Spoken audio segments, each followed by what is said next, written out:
This is the Nathan Meyer Memorial Series in Bible Exposition. Let me say a few words about the background of the name and then introduce our speaker. Nathan Meyer was a Christian businessman in Dallas whose life reflected Christ-like characters of servant-hearted leadership in the workplace. In addition to discipling other men, he helped many Dallas Theological Seminary students make it through their years of study by providing jobs for them. In 1997, his life was taken suddenly in a tragic auto accident, and his friends and his family wanted to honor his memory in a way that would remind others of his devotion to Christ and encourage them in their walk with the Lord. So they established an endowment fund to underwrite this week an annual DTS fall conference and provide tuition scholarship for a Dallas Seminary student. In fact, multiple Dallas Seminary students, and you'll hear more about that later this week. The Fall Bible Conference was then renamed the Nathan D. Meyer Memorial Series in Bible Exposition. Representatives of his family, his wife, who then married again to one of our friends of the seminary, they will be here tomorrow, and we'll introduce them as they come. We're honored this week to have a dear friend, Dr. Joseph Stowell, as our featured speaker. He's the president of Cornerstone University.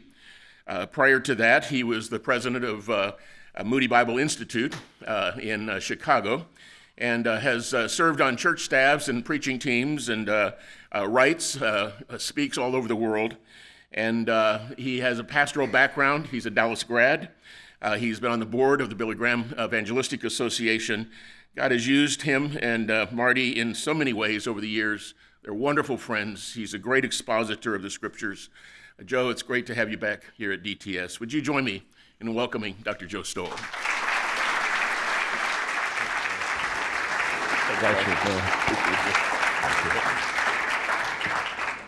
Thank you so much, Mark. Hey, good morning. It's great for us to be here.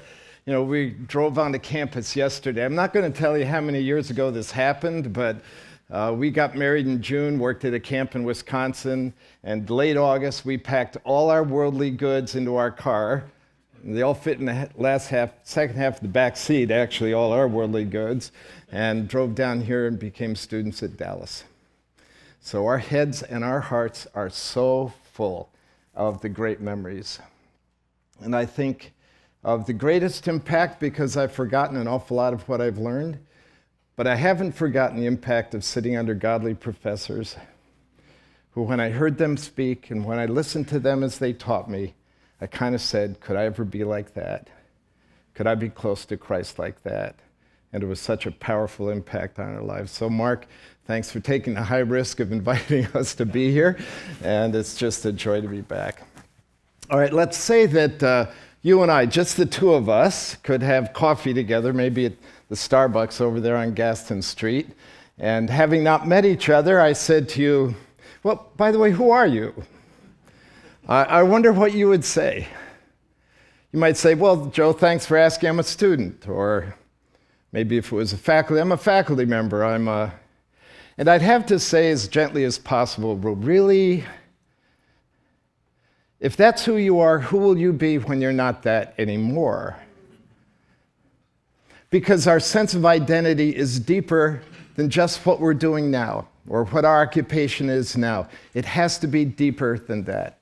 And that question that I shared with you is not a throwaway question, because your sense of identity dictates often how you behave.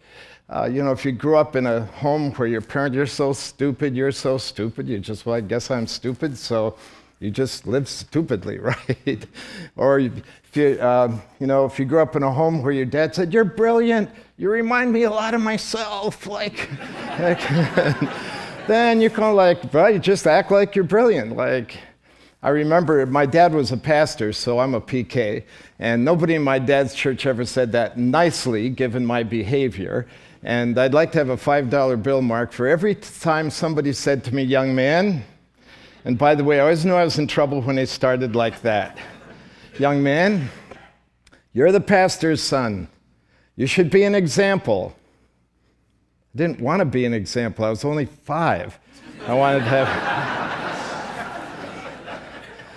to have fun with my friends, but what they were trying to get me to do, and this is so key, is to embrace an identity that would be transformative in my life.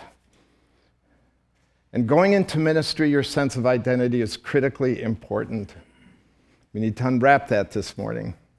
One of my favorite stories out of British politics was back when Margaret Thatcher, former prime minister, was running for office. And so she went to the old folks' home to drum up some votes. And they were delighted Margaret Thatcher is here, except for one lady sitting way over the corner in her wheelchair, totally zoned out, just sitting there like that. So Thatcher went over to her finally and shook her hand. Still And in desperation, Thatcher said, "Do you know who I am?"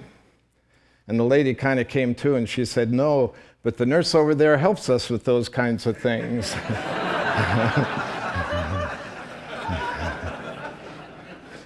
So I came all the way from Grand Rapids, Michigan to let Jesus help us with this kind of thing. The text this morning is Matthew chapter 4.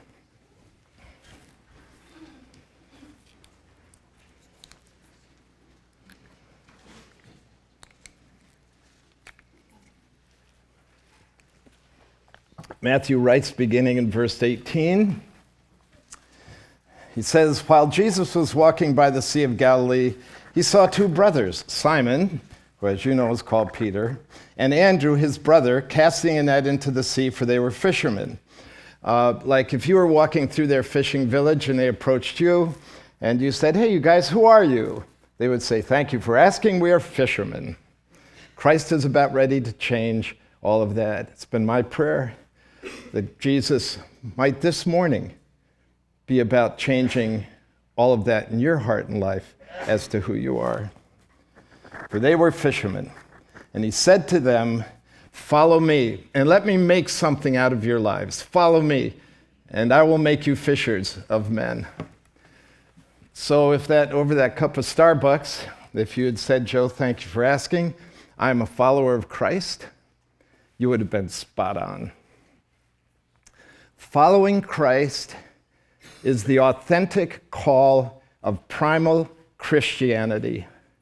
It is at the core of what brands us, of who we are.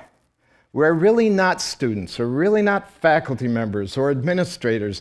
We're really not Baptists or Episcopalians.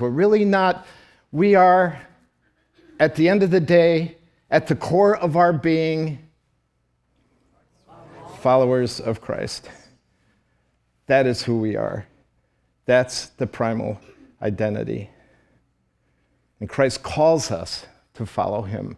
And once you embrace this basic, lifelong identity, it will be transformational in our lives. So let's see if maybe we can unwrap this a little bit in terms of what it means to follow. How would you know if you are a follower of Christ, or how would other people know if you're a follower of Christ?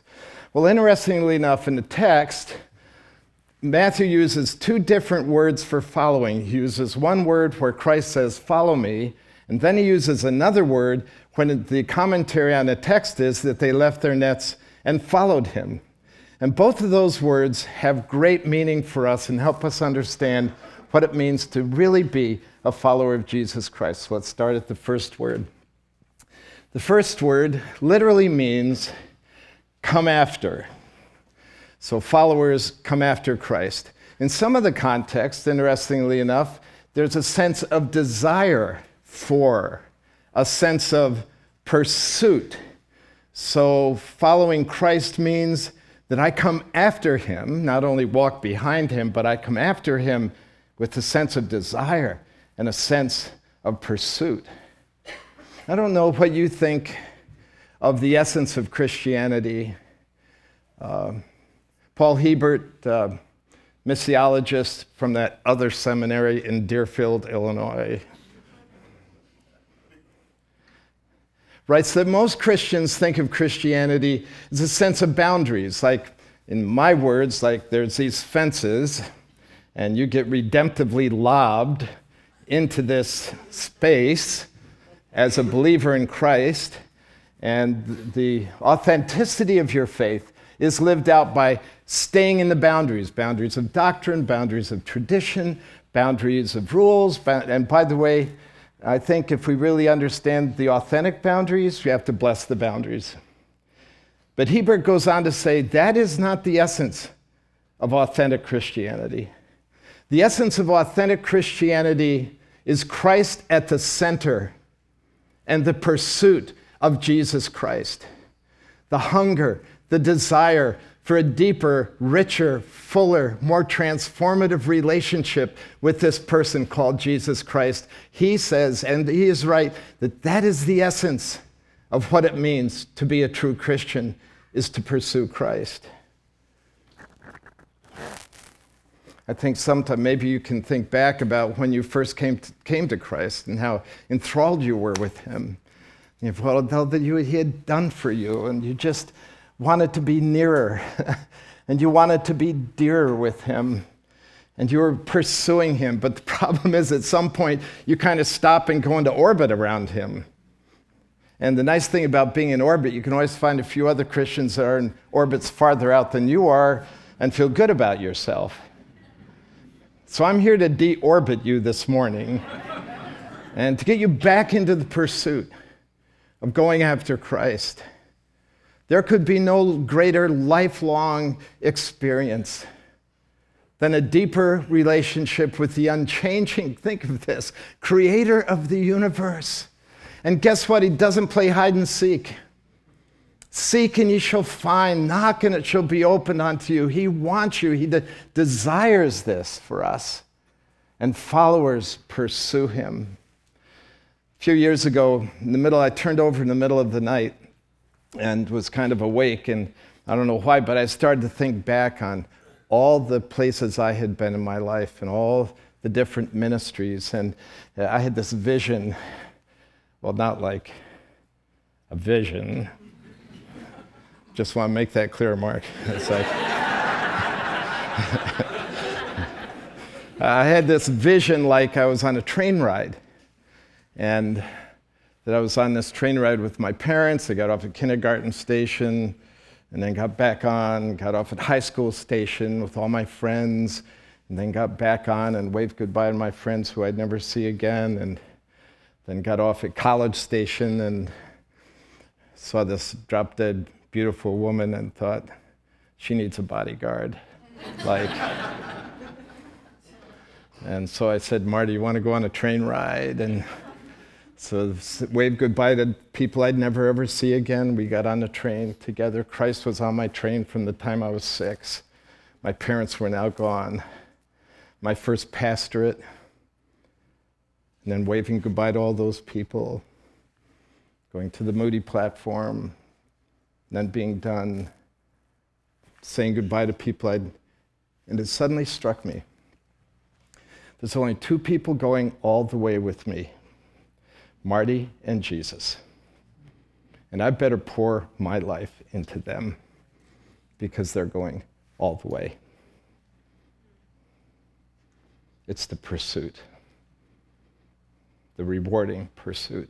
I just want to challenge you to get to know, read through the Gospels, not quickly and not for an assignment, just slowly. Get to know him, listen to his words, watch his power, get the nuances of what he is saying, dig for his wisdom. I like Colossians where it says that in Christ are all the treasures of wisdom. Look for his wisdom. Learn to depend on him.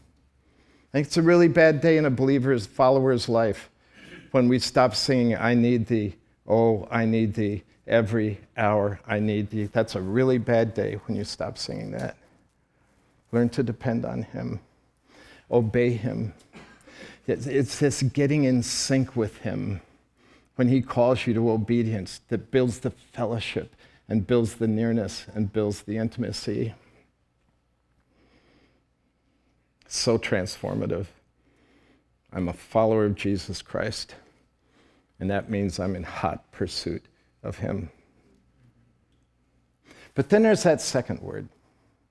The second word, akalutheo, comes from a root word of way or path, and basically means to be accompanying him. So it means to be in the way with him, on the path with him.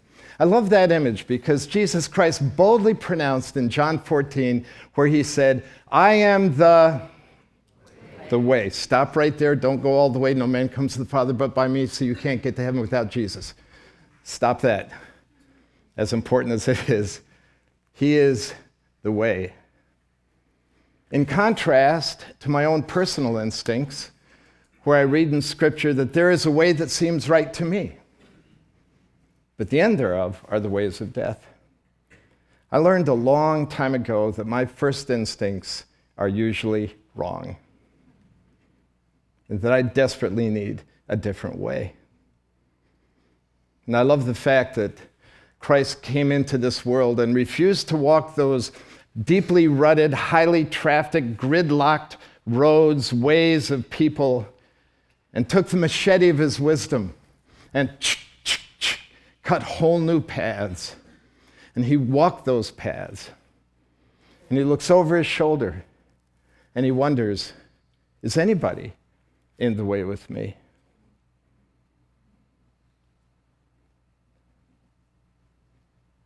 As you read through the Gospels, all the vignettes, just watch him. Listen for the sound of that machete. Watch him cutting these new paths. I think I was thinking of at least 3 little vignettes. Brace yourself for this. In Matthew chapter 5, he says, you've heard it said that you should love your friends and hate your enemies. So that was street talk. That was, I don't get mad. All right, I'm going to start right back at the top again here, okay? Like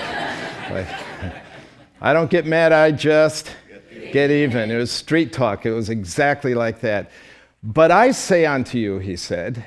So, by the way, anytime he says, but I say unto you, that's the sound of his machete. He's cutting a whole new path. But I say unto you, you should love your enemies. Bless those who curse you. Pray for those who despitefully use you. I just want you to know that going into ministry is going to be, in fact, my thought of ministry would always be a cakewalk if it weren't for people.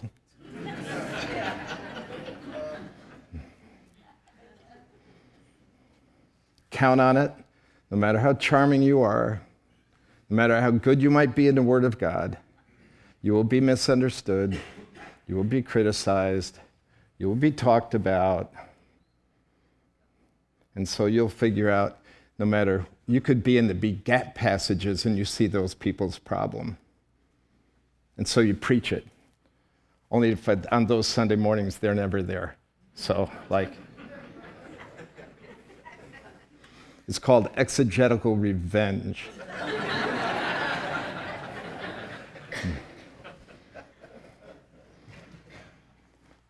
But instead of walking that normal, instinctive, widely trafficked path of revenge and get backness,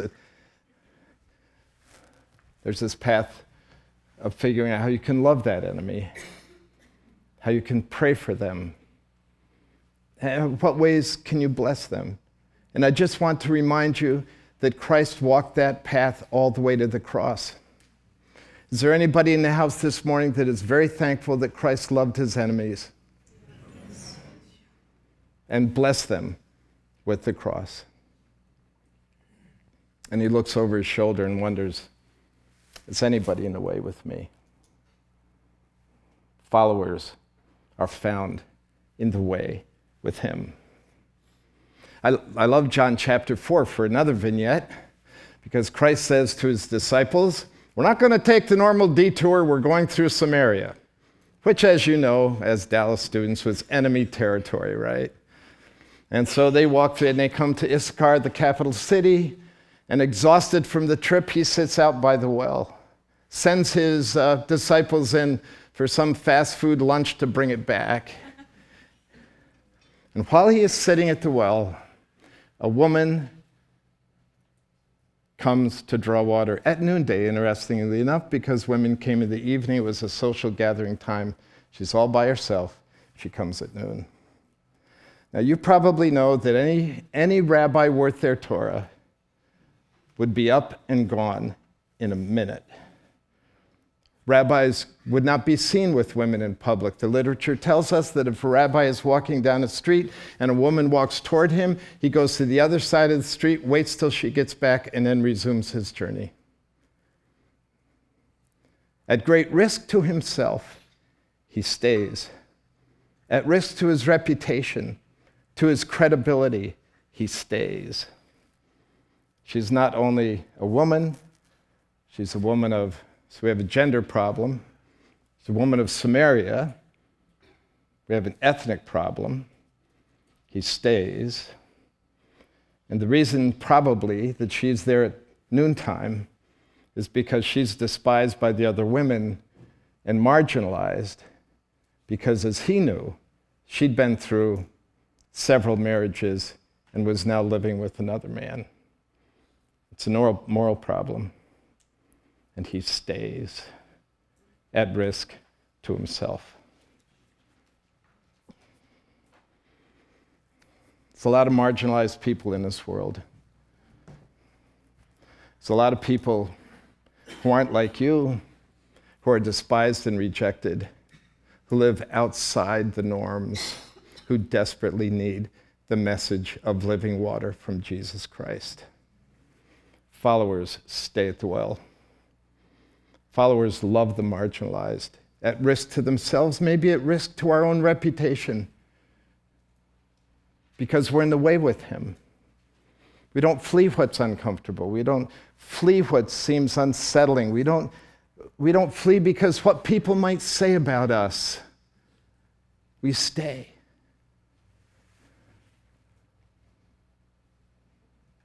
Because we're in the way with him. We're following him. One of my third and last little vignette on being in the way with Christ is from Matthew chapter 20. This is one of my all-time favorite stories in the Gospels. Because James and John decide that they would like to be big shots in the kingdom. Now, interestingly enough, these disciples are always arguing about who's going to be the big shot in the kingdom, right? Even at the Last Supper, they're like arguing about who's going to be greatest in the kingdom. And so they come to make their request. And interestingly enough, they bring their mother.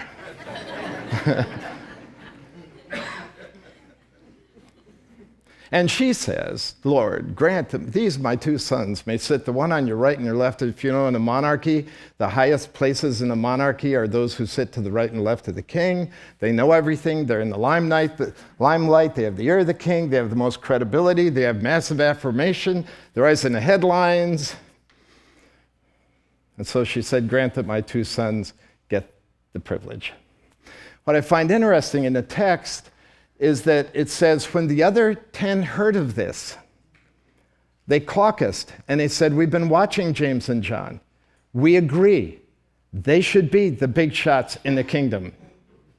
Well, actually, my Bible doesn't say that.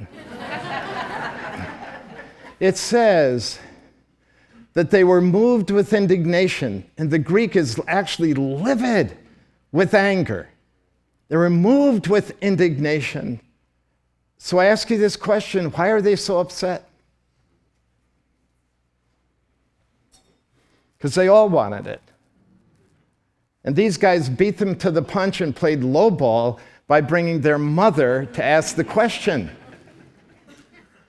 Which reminds me that these 12 minus one of the most committed people in the world, that even down deep inside within them is this demon of being on top, is this demon of being affirmed, of being recognized, of having leverage, of having power, which reminds me all the time that I am not exempt from this.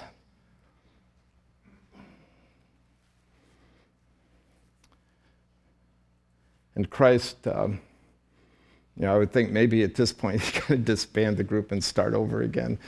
But he gave wonderfully, as he does, are we anybody thankful in his mercy? He gathers us in, right? And so patient, he gathered them together.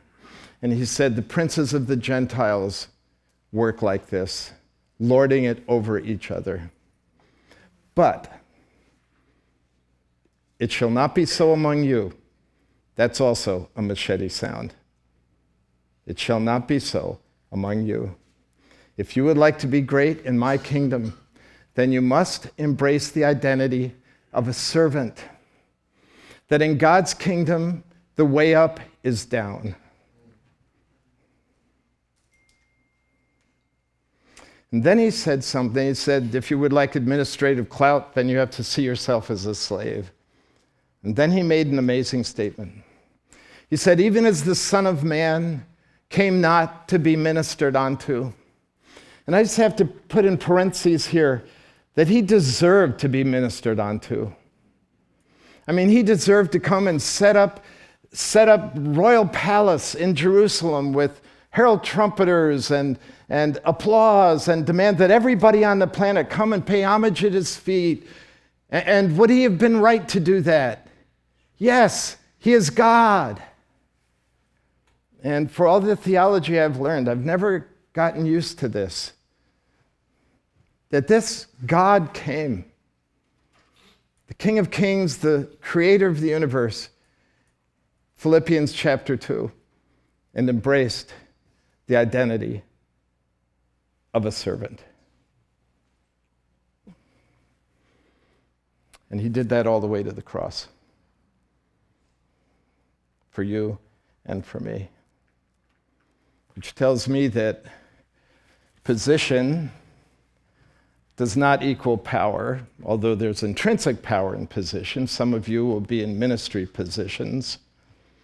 But I need to remind you that position demands that you use it as a servant.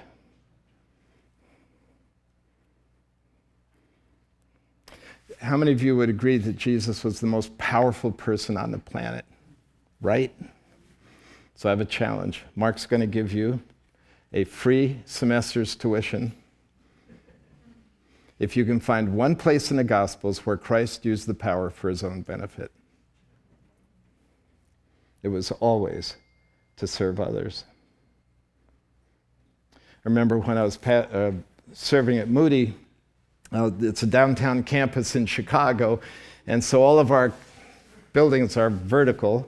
My office was on the 9th floor, so I just rode the elevator up, and this particular elevator had nice walls, but the doors were stainless steel. Always had fingerprints on them. And so I remember being on it one day, and this housekeeper, who had to be like 5'3", was trying to clean with the rag and clean the fingerprints, and there was like an 18-inch shortfall at the top that she couldn't reach. And I'm going like, pity that I'm on here. I'm the president. I don't do things like that. Pity some commoner wasn't on here. They could help her with that kind of thing. No. Actually, I knew better. So I said to her, can I help you with that? She said, really? I said, yeah. And so I start, and the door opens up. I'm going, stuff's still doing it. Actually, we fired the supervisor that put a 5'4" woman on that job.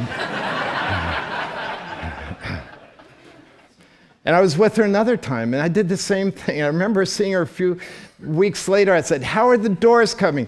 She said, great, everybody's helping me with the doors. Because servanthood is contagious. We lead not always by what we say. We lead by who we are and what we do. And to be found in the way with him means that I walk with him as a servant. So, how transformative is this identity that we embrace? It impels us to pursue him. And by the way, in doing that, becoming more like him and enjoying the intimacy. And it puts us in the way, waymaker Jesus, path treader Jesus. It puts us in those rewarding ways with him. And our lives are wonderfully, distinctively different. There's one more thing in the text that strikes me. It says that immediately, verse 20, immediately they left their nets and followed him. So I'm going like, what's with the net talk? I mean, is a question, like, would it have made sense to say that immediately they followed him? The answer to that's yes, by the way. that immediately but Matthew talks about the nets. And I was pondering that, like, why is that in there? And then it struck me. As long as they're holding on to their nets, they're going nowhere with Jesus. And there was a prerequisite to being a devoted follower, and that was to drop the nets and free themselves to follow him. And when I thought about that, it struck me, wondering what those nets are in my life. Because it seems to me that a net is anything that inhibits or prohibits you from being a devoted follower of Jesus Christ. Maybe as I was going through this text, talking about the pursuit of him, talking about the ways of being with him, you said, I'd like really to fulfill this embrace, but if I do that, I'll have to, you fill in the blank. And I'm not sure I'm ready to do that. That's your net. That fill in the blank is your net. And I'm wondering if this morning you'd be willing to drop that net, drop those nets, so that you could know the joy of being a devoted follower of him. Maybe we could do this. Sometimes people don't like to do this in these kind of settings, and this is such an erudite community, but I'm going to try it anyway. So take your hands and go like this. By the way, you see these lines here? Those are net burns. So I want you to identify the net or nets that are in your hand. So let the Spirit speak to you.